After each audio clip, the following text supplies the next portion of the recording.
All right, y'all. Earlier this year, I said that I was going to try to not shut my store down this year. We're going to try to keep it open, even when I'm out on the road sourcing. You'll see that in the, well, you won't see me sourcing, but you'll see me out on the road a little bit. And then back here, because I filmed some of it after the fact.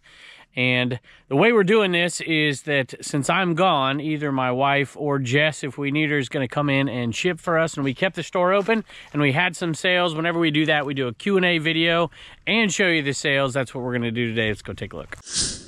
You know how nice it is to have sales and not have to ship them? We sold a Mary Kay Essential Makeup Brush Collection. This one went out on 30% off, $13.27.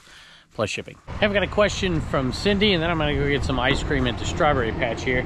She says, how do you source in the winter months when there are no garage sales? So, well, there's a few different ways. I've mentioned them before, but basically because of where I live, I don't source much in the wintertime at all, believe it or not. I source all throughout the year, and then I sell like crazy in the wintertime. But recently, I've been making road trips in the winter down south to Florida and other places. I'm actually coming back right now from Georgia. All right, next one I actually shipped out, and I just forgot to put it on a video, and it was a viewer sale, so I want to make sure I do that. It is a pig. You're looking at it right now. AJ Renzi Coin Bank pig. I actually paid $10 for this at $127 2 years ago. Never sold, was not a good buy, and sold on 30% off for $13.96. So I am going to make, you know, less than $1 profit on that one, unless I make money on shipping on it. But this one is headed to Heather. Hey, big fan of your channel. Glad to be able to scoop up something for my pig collection. So now I'm glad I bought it. All right, I finished my ice cream, and I thought I'd do one more before I got back on the road here. This is from the Pickin' Peddler. At what point should a part-timer pay for an eBay store subscription? So, and it depends on what level, of course, but so my rule of thumb has always been this, and I've had one for a long time. I would say do not do it unless you are seeing growth in your future, meaning you're going to continue this thing down the road. So there's the first part. I would say absolutely 100% of the time at 500 listings, but I would seriously start considering doing it around 250, especially if you see growth on into the future. Sold a Scott Hall action figure, brand new in the box. It's from the Elite series, and this one sold for $34.97 plus shipping. I got a question here. I'm at a rest stop from Picker 911. It's a question I've never got before. I think it would be helpful if new sellers had an idea of what you spend on shipping supplies. Can you estimate a percentage of sales price to be safe? And I had to do some calculations, and I don't have the perfect answer because so many people are different depending on what you sell as well. Because listen, if you're selling glass, you're gonna be spending more on shipping supplies than somebody like me would be spending, right? And some people source all of their boxes. You gotta make that decision, that time exchange for the money you're spending. But since you asked for a number, I'm gonna say no more. The highest should be about 2% of your sales. So if you sell 10,000 in a month, 200 bucks. If you spend 1,000, I would think 20 bucks ought to get it done. And you know, you got to do it wisely. Most people have to buy tape, of course, unless you're like stealing it from your business or something, you know, your place of employment. I don't know. But for boxes, you know, I buy them because of time, but I do also source them free when I can. And so I don't know, you guys put your opinion down below on that one. As I get into my car, I just realized I missed a great opportunity to shout out Joel American Bubble Boy, link below, and my go-to tape. Hopefully they have the tape back by now, but I don't think they do. So the 3-inch tape. I'm waiting on you, Joel. Let's get it together. Code Commonwealth 5% off. Another viewer sale. This one went to Julie. She says, I appreciate you so much. I guess I should tell you what it is here. 1995 vintage Polly Pocket Shetland Pony Stable with two pony figures. $24.95 plus shipping. I appreciate you so much. I thank you for all you do. I'm always learning from you. Thank you, Julie. All right, just filled up with gas. Thought I'd knock a couple out here. Cha-ching King, Scott out there. Great place to learn for new folks, by the way. What is something someone who is considering selling full-time should know before making the jump? So, first thing I'd say is I still don't consider myself full-time. I still resell about 20 hours a week. Focus on the reselling part. I spend a lot of time doing this stuff. So I might not be the best person. However, I know a lot of folks who are full-time. There's so much. This could be a whole video in and of itself. And I've done this video before. But one thing that I always think of when people ask me this question is that just because let's say you're working 20 hours a week part-time, you know, you're sourcing, going out garage sales, doing whatever you're doing, it's not going to necessarily translate to a doubling of the money you were making with those hours. I think that's a misconception. The people that are able to scale it up and even make more per hour because of it are the ones who spend a lot of time trying to figure out very, very time-saving sourcing techniques. People that build relationships with sources so that merchandise comes to them, or they're able to add to their sourcing and up their ASP. So if you go full-time, I think before you have it in place, you should probably have multiple sourcing connections, not just techniques. I mean, there's exceptions to this, obviously, if you already have those in place. But I think that's one thing. People think they can just continue to go to thrift stores and garage sales and make a full-time income if they just have more time. And that may be possible for some people. But most of the full-time resellers I know, they have a very consistent source. Sold an Xbox game lot, which I've started to sell a lot of these lots over on Divdit. Just, you get a little less money for them, but, you know, I'm selling them in lots over here, so, you know, whatever. 9 Xbox games. This is, it's got a bunch of them in there, including Dead Island, Halo, Dragon Age, all that stuff. $29.40 plus shipping. Here's another one really quick. Trev's Pick says, what's one thing you regret not picking up? Well, I regret not picking my wife up sooner than I did in my life. That is a regret. The second thing, I assume you mean reselling, of course. There's always a few things here and there that I like, oh man, I should have grabbed that. And I can't think any off the top of my head, but just in general, I wish I would have learned gold and silver, you know, jewelry way earlier, especially gold. And I wish I would have started picking that up way earlier. And the other thing, believe it or not, is comic books, which aren't really my thing. But man, I see them all the time, and I just don't have the knowledge still to this day. I would have learned that category far sooner. This is a question from Name That Rockstar, and this is a Facebook question. Some of these are Instagram, some of them are Facebook. Why did you stop doing your vintage peddler booth, antique booth? I do both eBay and peddler malls, so curious about your experience. The reason I stopped doing it, quite frankly, was time versus money. We were making a little bit of money on some low dollar stuff, and you know, I'm an eBay seller after all, so I look at something and I'm like, man, I can get 30 bucks on eBay for that thing. I can put it in here. And it was just time. We've got so much going on. We just decided we'd take that part of our business out, and I'm glad we did. Sold a DVD VCR combo, Hitachi. This one sold for $69.95, full price, sold quickly, plus shipping. Married to reselling. What's the biggest reselling myth in your opinion? Whew. There is a bunch of them. Myth. And people disagree with this, but you really shouldn't, because it is true. Not that it's not the right thing to do, but it is true here. I would say that you have to promote your items in order to sell them. Anybody who says that, that is absolutely not true. It might help you sell them. It might be very beneficial for some businesses, but you do not have to do it. Sold an Enderman. We don't sell these. We used to sell 3 a week on auction. Now we do one every couple of weeks or so. So this one went, or a week. I got to get one up. We'll get one up here pretty quick. This one went to Chris.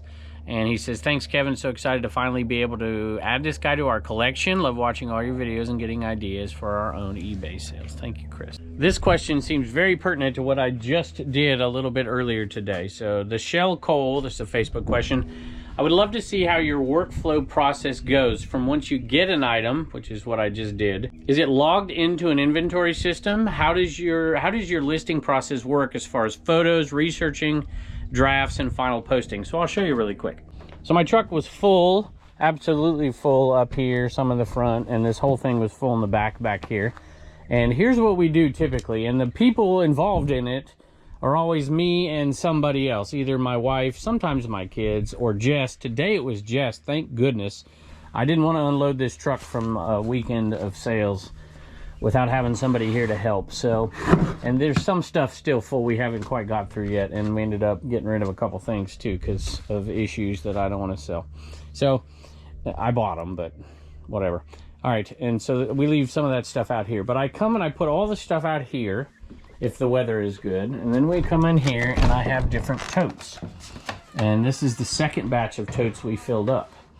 So this will give you an idea of what we're doing here. So this is, I'm like, all right, eBay.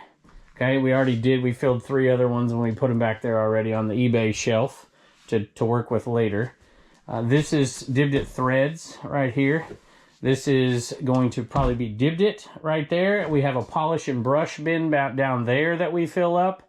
So all of the different live selling things, we get the stuff in here and we immediately divide it into where we're going to sell it. eBay is always the majority. Although with all these different things, we have Dibbed It Threads, we did a Shop Commons lot that I put back there. So we divided up into the live selling platforms for some of the things, and then eBay is the other stuff. A lot of the eBay stuff goes immediately over there, like those right there. That, you know, that could be polish and brush stuff, but it's not because it's high dollar makeup. So we're going to list that. So we did fill a bunch of polish and brush right there.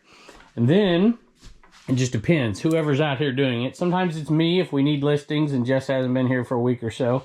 Sometimes it's my wife who comes out here and she knows where the eBay shelf is, for instance. As she starts pulling stuff for eBay pictures, we take the pictures over here. I don't have many lights on in here today. And then whoever's out here doing that, whether it's me or my wife or Jess, just depends. Like I said, she works, sometimes she'll work 20 hours a week, 30 hours a week. Sometimes we won't see her for 2 weeks. She's got a life and she's got other stuff. So that's the process. And if that's the case, then I'm out here way more than I want to be, because I don't really like doing pictures. But of course I'll do them. We put them in drafts, and then the final listing is either going to be me or my wife who does the final listing. Let's go to the other shed. Now when I woke up this morning, there were, boy, lights aren't on in here because I wasn't really planning on filming in here. But I usually wake up in the morning and start to do the listings, and I usually get 2, 3, 4 done before my phone starts going crazy and all kinds of other stuff happens. Or like today, my wife, because I was out there doing all that stuff, she, you know, made breakfast for the kids, did all that stuff. And she did 2 or 3 or 4 listings or so. And then later tonight, I'll do some more. We could get between, you know, 5 listings and 35 listings up in a day. It just depends on the day. Once the pictures are done, we wheel a tote out here. We got a little cart. We just wheel it in here, and we put it up in here. I do not use a SKU system. I put like items in like places. And it works really, really well for us. I'm not telling anybody what to do, but that works really, really well for us. I don't like filming in here with no lights on. But like I said, I wasn't planning on it anyways. And then, of course, when it sells, we pick the items on the videos and we ship them out. And that's basically how it works. So no inventorying system at all. We use the cash method of accounting. And so it works out perfectly for us. I know there's lots of different ways, but since you asked, there's the answer. Let me add one more thing to that last question, because I talked about the live selling part of it. So I don't handle the live selling other than buying the stuff and sorting it out right then. And at that point, I'm done with it. And Jess handles everything else live selling, except for I actually host the show. She does the shipping. Friday is the day we ship in here because I don't ship eBay stuff in here on Friday. And so I usually ship on Mondays, Tuesdays, sometimes Wednesdays, and Thursdays. Those are the days I ship. I do not ship on Fridays, and I don't film on Fridays, so it allows that space for Jess to come in and work. She handles all of the live selling for us, which means my profit margins are significantly lower. But to be honest, if I didn't have help, I couldn't do all that live selling and push eBay as hard as we push it. So in the end, it's more profitable. Plus, it gives her some hours when she needs it. She's a single mom and all that. And hey, it's awesome. She's a good friend too. Sold a case knife, a vintage one. This is in a box, y'all. I bought a box of knives for $40. And I don't know anything about knives, but I saw a couple of case in there. I'm like, this has got to be good. You think it's good too, huh? And this dog thinks it's good too. Just a minute, I'll get you a treat. They're happy to have me home. And this one right here sold for $99.95 plus shipping. We got a question from one of our favorites here, Cheryl.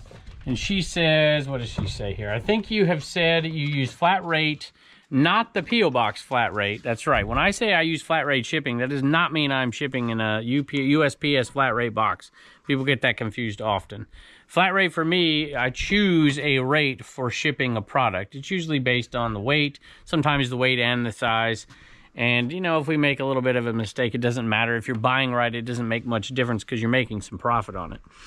So anyway, she says, I usually look, let's see, how do you set up your rates? Meaning, how do you choose the price for the rates?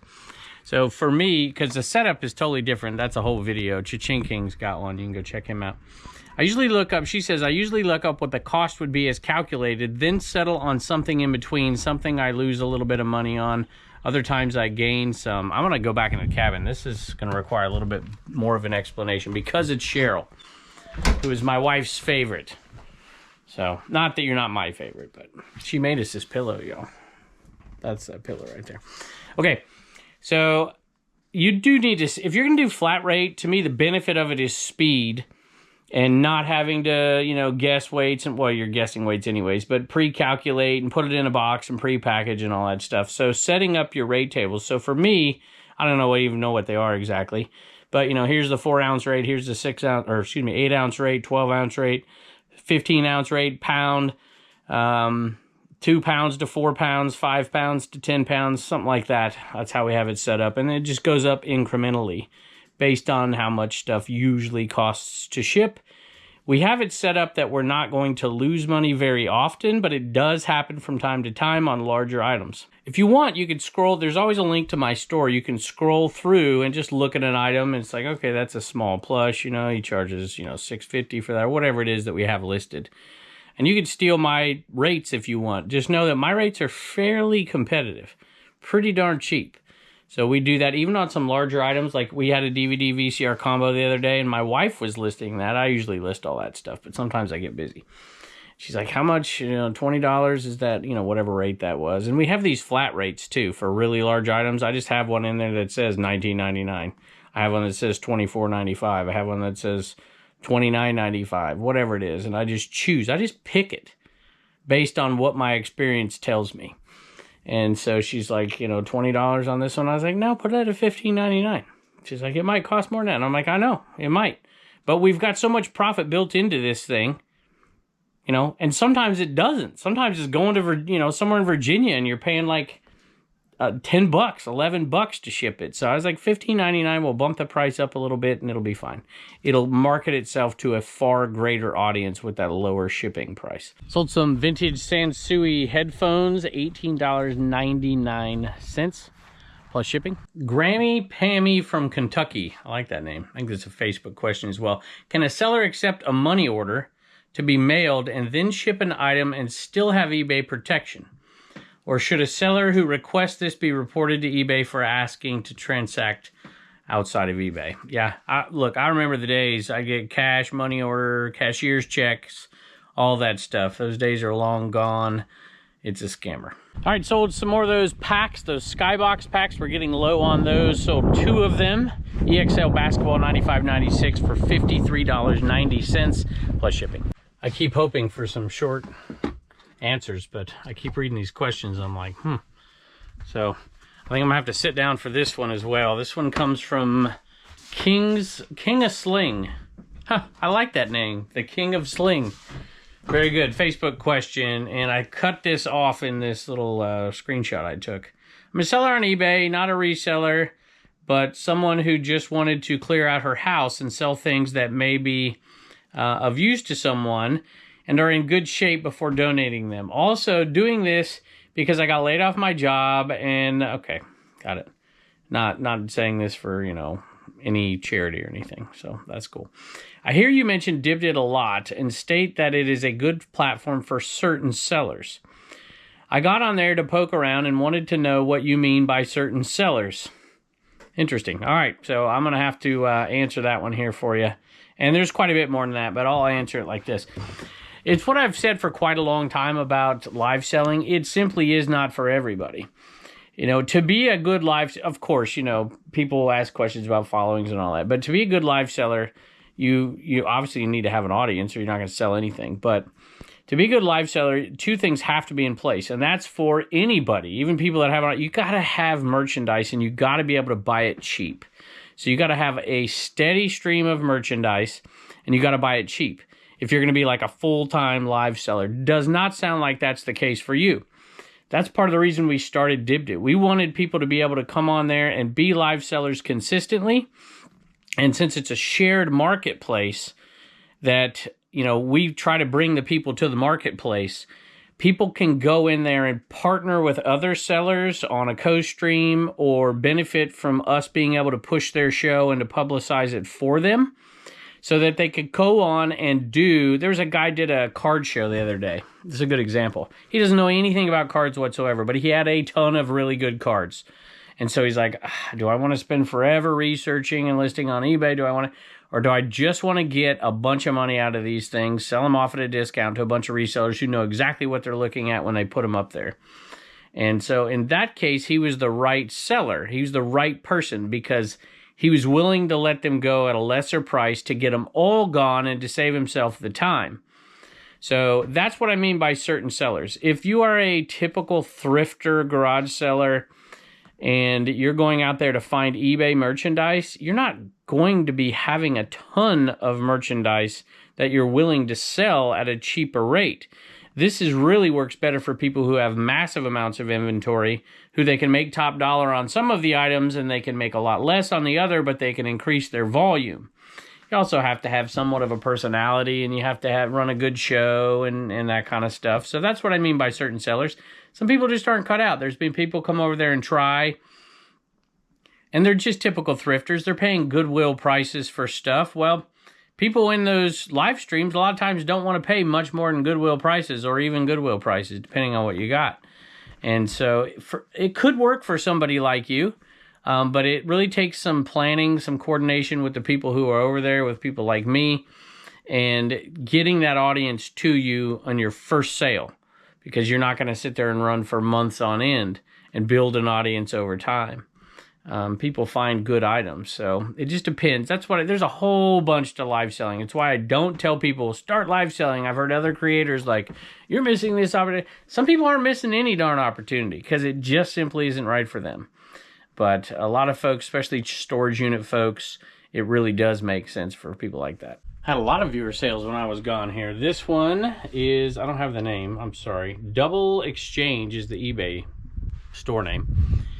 3 different ET pins, necklaces, earrings, all that stuff. That sold for $17.87 plus shipping. And you should have got a refund on that shipping because you bought multiples. So hopefully Jess did that when I was gone. If she didn't, contact me.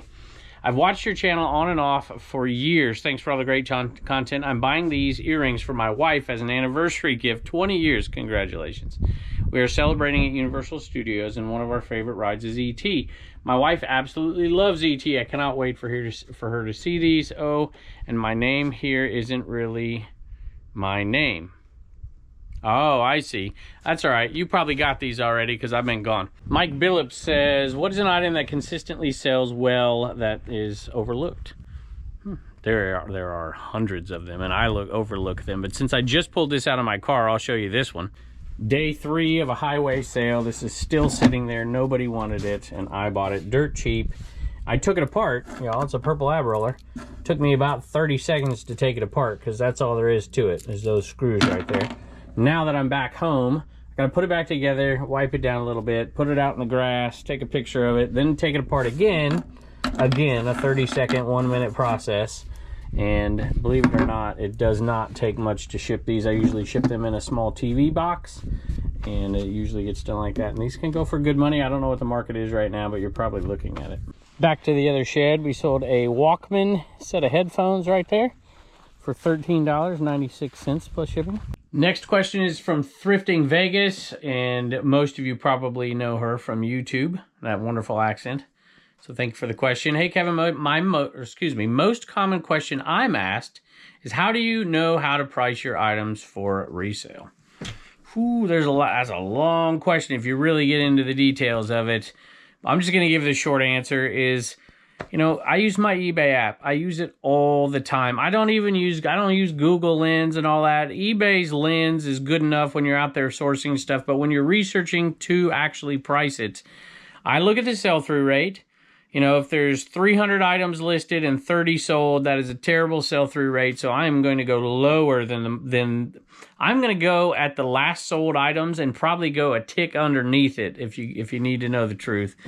And condition matters, of course, And I like to think that my pictures are good enough or better than some, and my listings are better than some, that I can list at the market price and sell it a little bit quicker than that sell-through, that slow sell-through rate. You know, it's difficult. Of course, people have the worst point thing. I think I got a link to that. That's expensive, you know, that kind of thing. I'll tend, if I'm not positive, I'll tend to go a little higher and see how much action is out there. See how many watchers, how many views. If there's a ton of views and nobody's watching it, ooh, you're probably a little too high. Like I said, I could do a whole video on this one.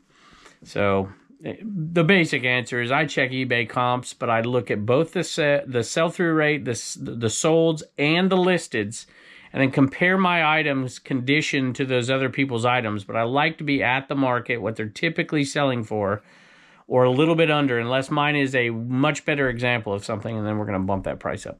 All right, headed back out to say hey to the dogs. Norman Rockwell print, Little Spooner. These are on clearance at this point. They were never great sellers, but we paid pennies for them, and there was hundreds of them. $5.59 plus shipping. Let me do one more real quick.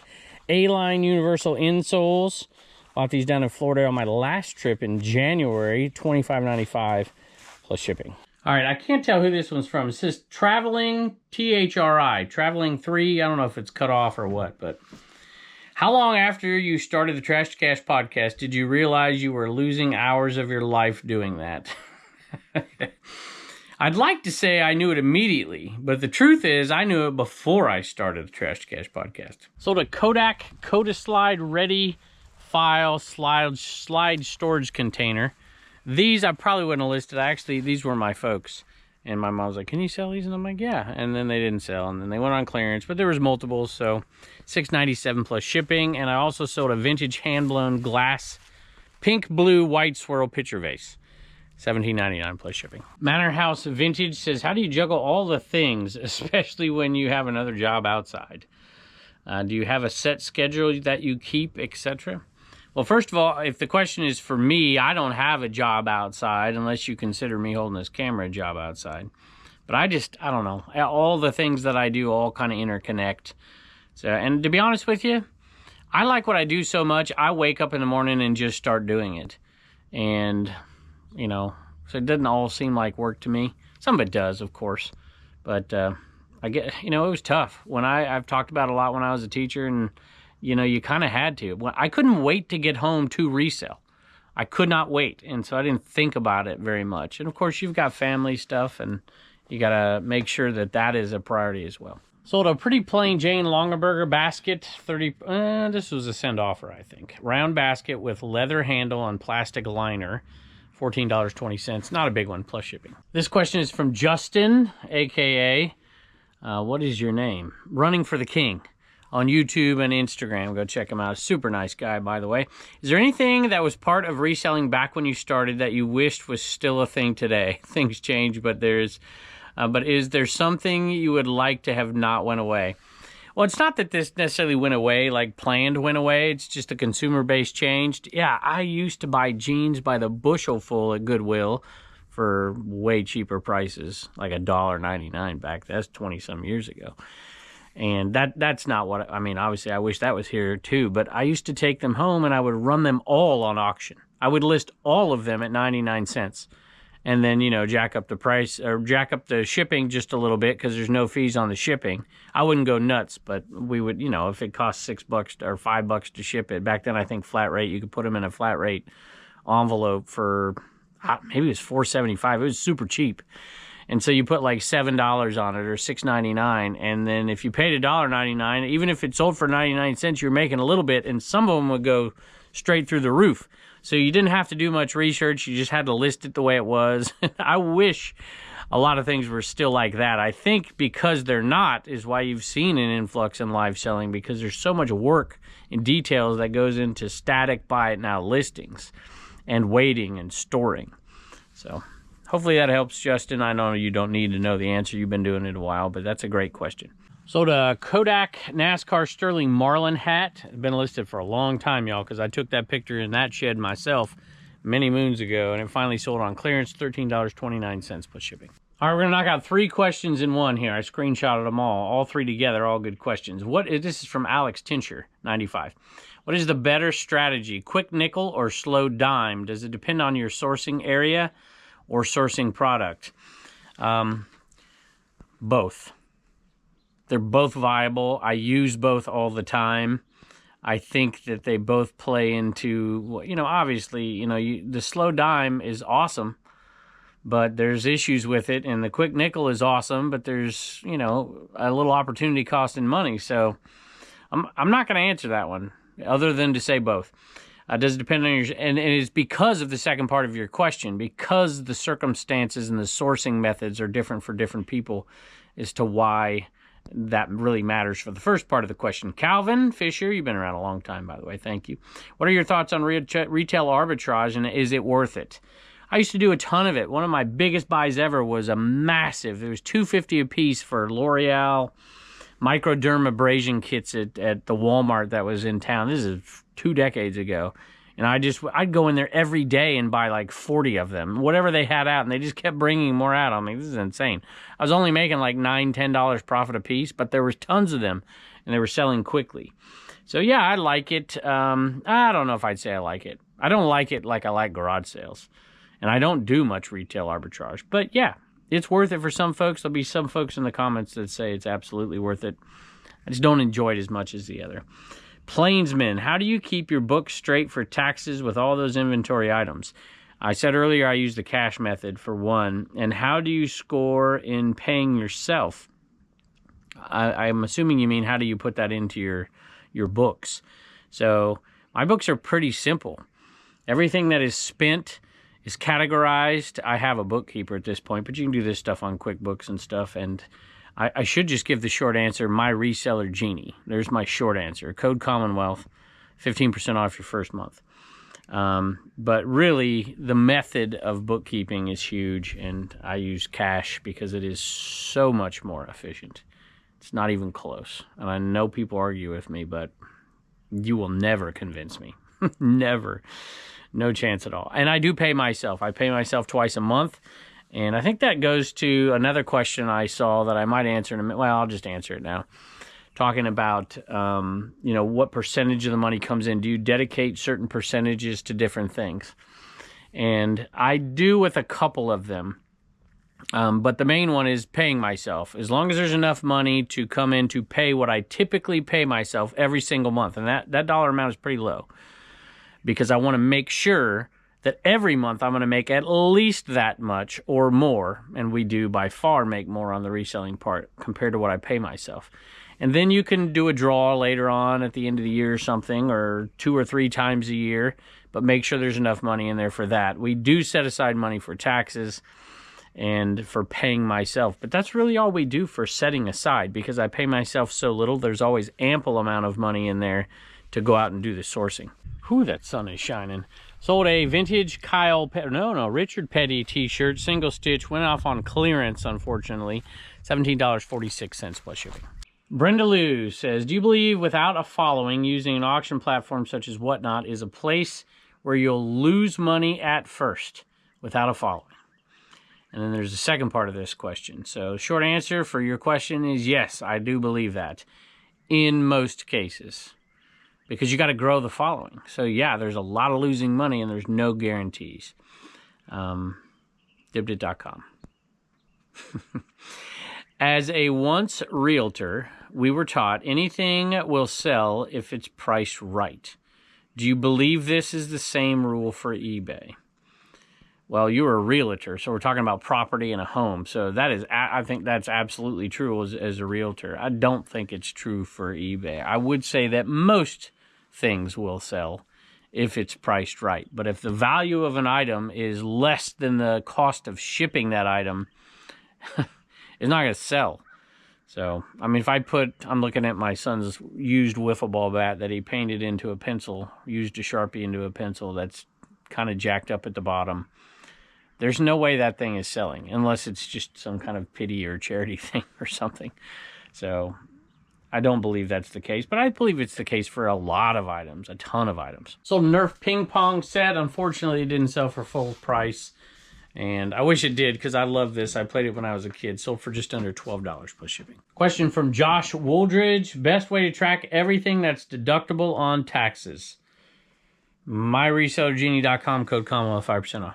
15% off first month. There's all kinds of different methods. And I track my own mileage, but it gets inputted into QuickBooks, which the bookkeeper uses. And everything else comes out of the best thing you need to do is have one single business account. And then maybe, depending on your personality, if you have a business credit account or not, and all that stuff inputs into a system, and you can do that. You know, My Reseller Genie has the bank account where it just puts the money, you know, it basically takes what's coming out of a single bank account. If it's business bank account, then everything on that transaction sheet goes in there and gets divided up into different categories. But if it is your personal account, then it makes it far more difficult. So the best advice I could tell you is to have a separate account. You don't have to be an LLC, have a business, all that stuff. Just have a separate account for everything. It makes your bookkeeping so much easier. Sold another Nike Dry Fit t-shirt, y'all. We have sold so many. We're down to only the smalls. They are going off really cheap, but we only paid $9.94 plus shipping. Okay, here's a question. The Conservation Company says, how many income streams do you have that are related in some way to your reselling business? And which one is the most profitable? Ooh, this is a loaded question. Every income stream that I have, every single income stream that I have is related to reselling in some way. Social media is all my social media. All of it is related to reselling. So, and that all of, you know, I've mentioned My Reseller Genie, code Commonwealth, you know, American Bubble Boy, My Go-To Tape, code Commonwealth, all that. All those revenue streams are related to reselling. We have no money. My wife doesn't make any, this is not an insult. My wife doesn't do something. You know what? I just thought of one. My wife babysits kids. She does it 2 times a week. So we do have an income that is outside of that. So all of my streams. Of the streams that I have, the question was, which one is the most profitable? I will tell you, because this flip-flops from time to time, reselling is usually the most profitable of all of them, and the Commonwealth Picker channel is right there with it. Sold a 1998 Birthday Wishes Barbie doll, new in the box. Collector's edition, sold for $19.95 plus shipping. All right, I am all out of what's sold, but I do have a couple more questions. Chris Lockhart, how do you pay yourself and employees as just a withdrawal or a payroll service to issue paychecks or direct deposit? So I am an LLC. It's not the right decision for most folks. S Corp LLC. I pay myself as an employee, and I pay. I have somebody help me with shorts. It's very, very little money, but I pay them once a month, and it's through a bookkeeper, you know, because we got to do the taxes and all that stuff, right? 1099 employee. Jess, of course. 1099 employee. Is that it? I have an editor for the Commonwealth Picker channel who does the raw edits for me. I do the minutia of it, but he does the raw edits to get, because, you know, I don't think people realize how long it takes to edit. You might have, you know, 2 hours of footage, or maybe not that long, an hour and a half of footage to turn into a 30-minute video.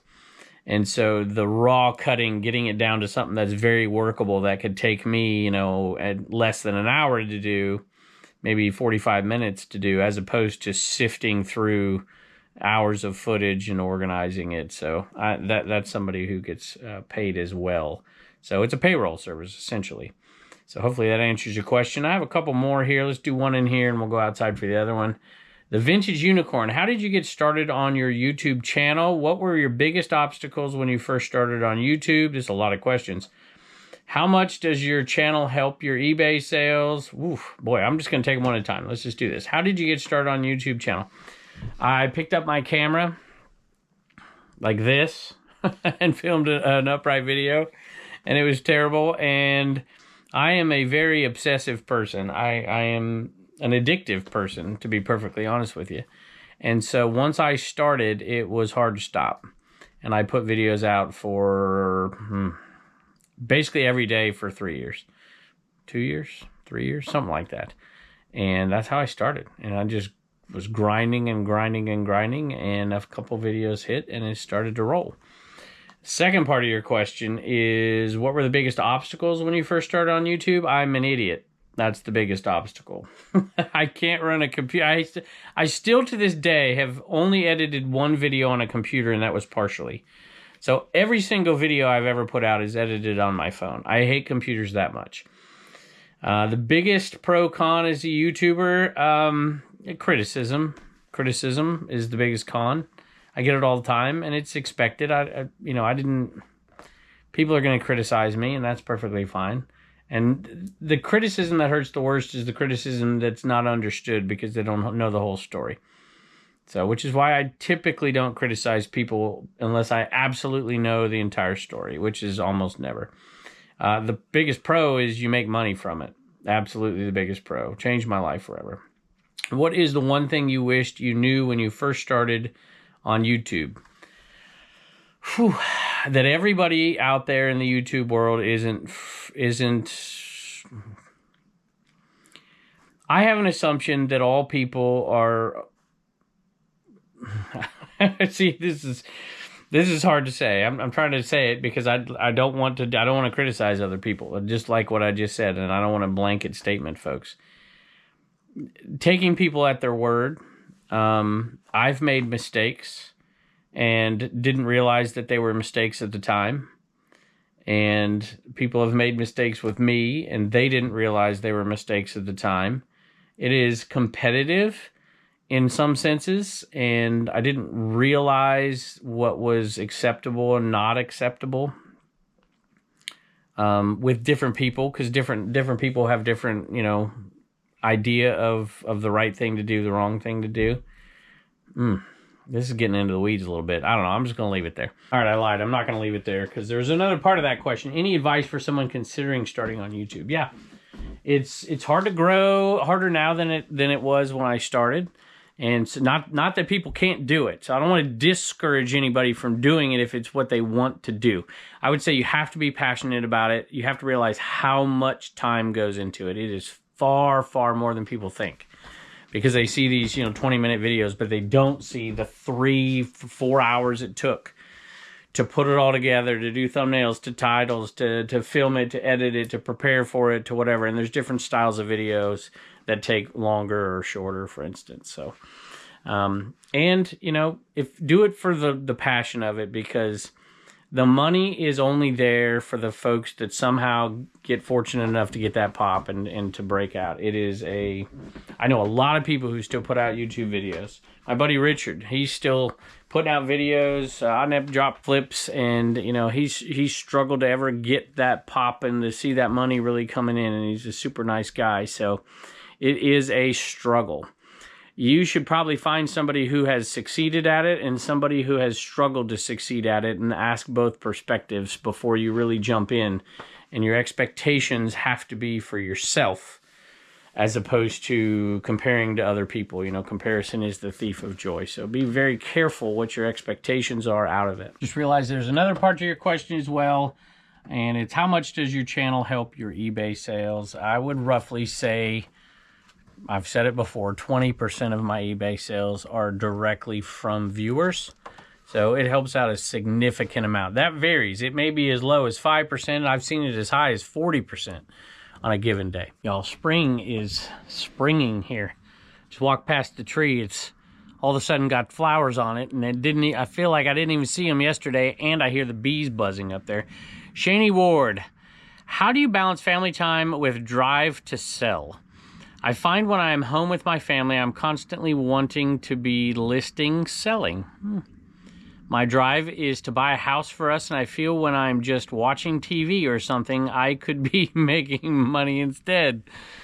Ooh, there's two parts to this. So that was me. That was me. I would be home watching television and listing all the time when I was back teaching and whatever. And once somebody introduced me to, hey, this stuff's on YouTube. They knew I was a reseller, had been doing it for years. I'm like, really? They're like, yeah, check out this Craigslist hunter guy. I'm like, sweet. So now I'm watching reselling content. It is still the biggest amount of content that I consume to this day. I still love it. And I know there's a lot of folks who do what I do who don't watch much reselling content anymore, and I get that. But I just still love it.